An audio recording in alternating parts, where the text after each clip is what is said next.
Sir जी यहाँ से चिमटा।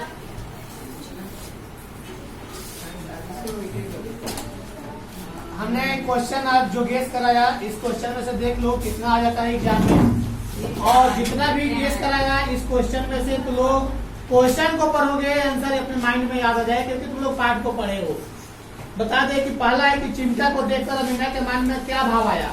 अमीना मन ही मन रोने लगी, खुल के भी रोई, इसलिए कि वो छोटा सा बच्चा इतना याद रखा है कि अपने दादी के लिए हमें चिमटा लाना उचित है। दादी का हाथ जलता है रोटी बनाते वक्त। ईदगाह कहानी की प्रमुख विशेषता क्या है? एक बच्चे के सोच को दर्शाया गया है। एक गरीब व्यक्ति अपने बच्चे को किस प्रकार से कुछ पैसे देते हैं मेला जाने के लिए, लेकिन वह बच्चा मेला में जाकर मिठाई नहीं खरीदता है, खिलौना नहीं खरीदता है, और उसे कुछ ऐसा खरीद के लाता है जिसे देखकर उसकी दादी अम्मा खुश हो जाती है। आप अपने आप को कर्मवीर कैसे साबित करेंगे? किसी भी काम को कर किसी भी कामों को ऐसे तरीके से करेंगे कि सारे लोग हमारी बड़ाई करने लगे, तो हमें क्या कहेंगे? लोग कर्मवीर कह सकते हैं। बाल गोविंद भगत गृहस्थ थे, फिर भी उन्हें साधु क्यों कहा जाता था? इसलिए कि वह घर का भी काम करते वक्त इस बात को याद रखते थे कि हमें क्या क्या करना है। घर के काम के साथ साथ जानते हो क्या करते थे? वो घर के काम के साथ साथ अपना साधु प्रवृत्ति का जो काम होता था, सुबह का आरती गाना, भजन गाना, स्नान करना, ये सब किया करते थे। जब उनकी आवाज लोगों के कानों तक पहुंचती थी भोर में, तो लोग कहते थे कि इतना टाइम हो गया, क्योंकि उनका वही टाइम था। बाल गोविंद भगत ने पतोहू से आग क्यों दिलाई? क्योंकि उनका कोई और था नहीं, बेटा का आग खुद नहीं दे सकते थे, लेकिन इसलिए दिलाए ताकि उसके पत्नी को थोड़ा सा एहसास हो कि हाँ ये मेरा अपना था।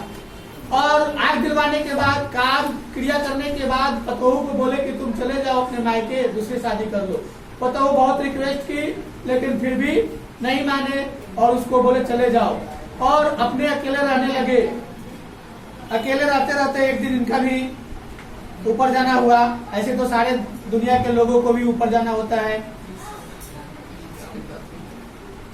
पतोहू बाल गोविंद भगत को छोड़कर क्यों नहीं जाना चाहती थी? क्वेश्चन दिए हैं, लेकिन यह जान लो कि इसलिए नहीं जाना चाहती थी कि यह अकेले पड़ जाते, इनको बनाकर कौन खिलाता। लेकिन ये बात उनकी पतोह सोच रही थी, और ये सोच रहे थे कि इसकी पूरी जिंदगी अभी बची हुई है, दूसरी शादी करके अपनी जिंदगी खुशी से बिताए, इसलिए इन्होंने जाने के लिए कह दिया। हुंडरू का झरना कैसे बनता है जी? हुंडरू का झरना कैसे बना? पहाड़ों कंदराओं से पानी आकर झरना, यानी ऊपर से आकाश पहाड़ों से गिरा, मतलब पहाड़ों पर जो पानी आकर पहाड़ों से नीचे को गिरता है, उसका मनोरम दृश्य देखोगे तो पता लगेगा कि कितना सुंदर है। तो पहाड़ों से पानी गिरकर तब झरना का रूप धारण किया। हाँ है, अभी भी जाके देखा जा सकता है, कभी प्लान बनेगा वहां जाने का, घबराओ नहीं। सिरचन को पान का बीरा किसने दिया था? तो सिरचन को पान का बीरा भाभी ने दिया था।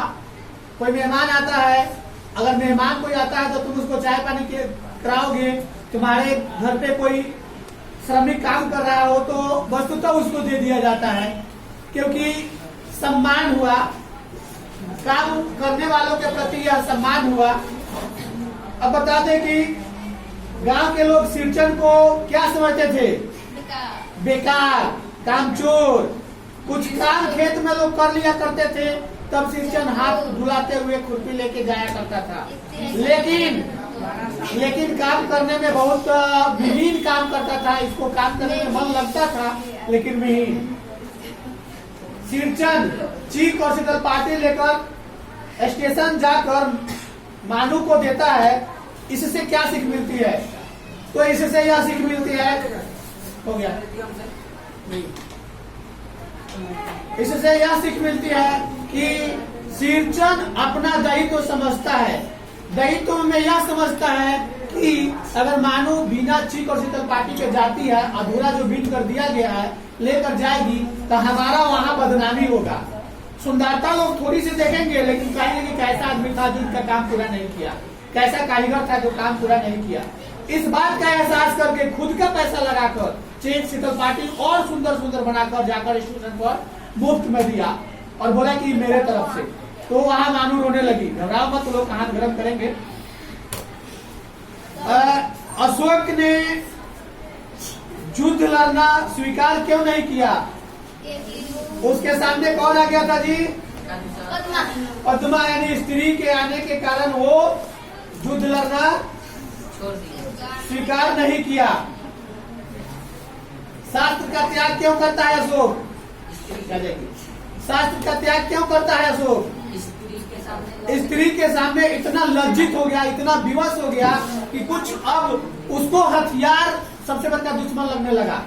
जब उस राज्य की सारा कलिंग राज्य की सारा स्त्री विधवा आई लड़ने, तो देख कर चकित रह गया कि मेरा सेना इतना पुरुषों को मार दिया, जो पूरा राज्य जो है विधवा हो गया और स्त्री हमसे लड़ाई करने आ गई। हम इतना कमजोर व्यक्ति हैं कि स्त्री से लड़ाई करें। आगे है, वकील साहब सुखी क्यों नहीं थे? लोगों से ईर्ष्या करते थे। उसके बाद ईर्ष्या को अनोखा वरदान क्यों कहा गया है? जा, क्योंकि वह खुद को बढ़ने नहीं देता है। घृणा करोगे ना, किसी से द्वेष भावना रखोगे, खुद का काम नहीं कर पाओगे। विक्रमशिला कहाँ है? संजू कैसी लड़की थी? क्या लिखने का शौक था? ओके, पीपल का पेड़ हमारे लिए कैसे उपयोगी है? दिन हो या रात हमें क्या देता है? इतना जान लो कि पेड़ पौधे दिन में तो ऑक्सीजन देते हैं, कार्बन डाइऑक्साइड लेते हैं। क्यों? क्योंकि सूर्य उपस्थित रहता है, तो वो उससे प्रकाश पाकर कार्बन डाइऑक्साइड को शोषित करके हमें ऑक्सीजन देते हैं। लेकिन रात में सूरज की अनुपस्थिति में वह क्रिया नहीं कर पाएंगे, रासायनिक क्रिया नहीं कर पाने के कारण ऑक्सीजन ही लेना शुरू कर देते हैं। यही कारण है कि घने जंगलों में, घने वनों में अगर रात को सोओगे पेड़ के नीचे तो दम घुटने सा होने लगता है। और पीपल का पेड़ रात में भी वही रहता है, इसलिए उसको मतलब देवतंत्र मानते हैं हम लोग और उसका पूजा भी करते हैं। आगे है, निराला को दीनबंधु क्यों कहा गया? मदद करता था। निराला हर दुखियों को मदद करता है, खिलाता है, मतलब दुखियों को हेल्प करता है, इसलिए उसको निराला को दीनबंधु। दीन का मतलब गरीब दुखी, बंधु मतलब भाई, गरीब भाइयों को मदद किया करता है। खेमा किसके ऑर्डर पर काम करता था? खेमा किसके ऑर्डर पर काम करता था? कौन बताएगा? कसरा के ऑर्डर पर काम करता था। कसार नहीं, कसरा। अपने पैर पर पानी गिराने से खेमा को कैसी तसल्ली मिलती थी जी? उस पैर पर पानी क्यों गिराता था?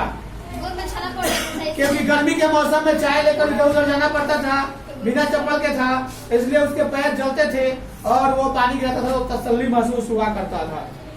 लेखक को बीमार होने का शौक क्यों था जी? लेखक को बीमारी नहीं पड़ा था, इसलिए बीमार होने का उसको शौक था। अपने देश में शिक्षा की कितनी पद्धति है? पाठ पढ़ोगे, गलती लिखी है। हाँ, अपने देश में लिखवाया है, इसका मतलब नहीं लिखी है, क्वेश्चन नंबर नहीं लिखे इसमें। सुदामा की दीन दशा देखकर श्री कृष्ण किस प्रकार का भाव विवल उठते हैं जी? रोने लगते हैं। कृष्ण सबको जानते हुए भी रोने लगते हैं, आंसुओं से पैर धोते हैं। लेकिन वो तो अंतर्यामी थे, सबको जान रहे थे और जानकर जो है बाद में सुदामा को उतना दिए। और उसके बाद और क्वेश्चन तो हो गया दोनों। 24-25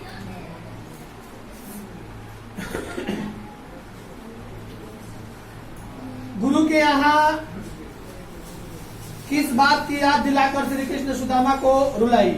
बचपन की वह बात जो चना चुरा कर खा रहे थे। कृष्ण झरना तोड़ने के लिए ऊपर लकड़ी तोड़ने के लिए चढ़े हुए थे, नीचे चना चबा रहे थे, बारिश हो रही थी, इसको भूख लगा था, ठंडा लग रहा था, इसलिए चिबा रहा था। पूछने पर बोल दिए क्या सुदामा कि ठंड लग रहा है, इसलिए दांत की गिरा रहा है। लेकिन वो तो सब जानते थे। अपने गांव आसपास यानी कि अपने गांव के पास सुदामा को कैसा महसूस हुआ? भाव कैसा भाव महसूस हुआ? सुदामा अपने गांव गया तो कैसा लगा?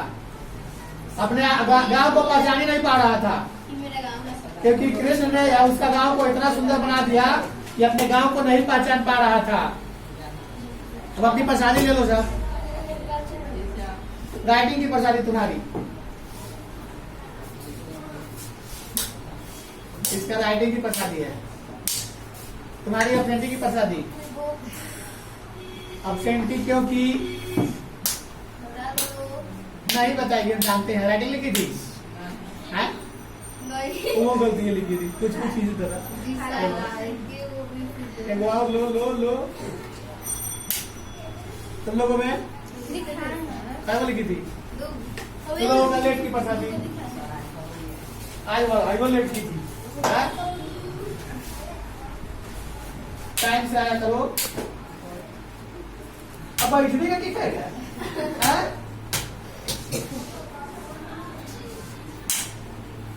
क्या है? क्या लेट हुआ? घर से बोल रहे हो कि टाइम से निकल गए हैं, लेकिन क्या लेट हुआ? राइटिंग कभी नहीं करा। दिखाई नहीं आता। तुम भी जल्दी लिख देती है। हाँ सर, ये लिखे हैं। सर जी हमें गलती लिखी है। सर एक ही वो के ना। दोबारा में इसको पीटिए कर तो सुनता है ना, जोर से लगता है इसको। भाई बेचारा आराम से बैठ के बजाया है। सर जी कैसा हो गया? दिखाओ तो हाथ से करवा देंगे। लाल हो गया, काला कर दे।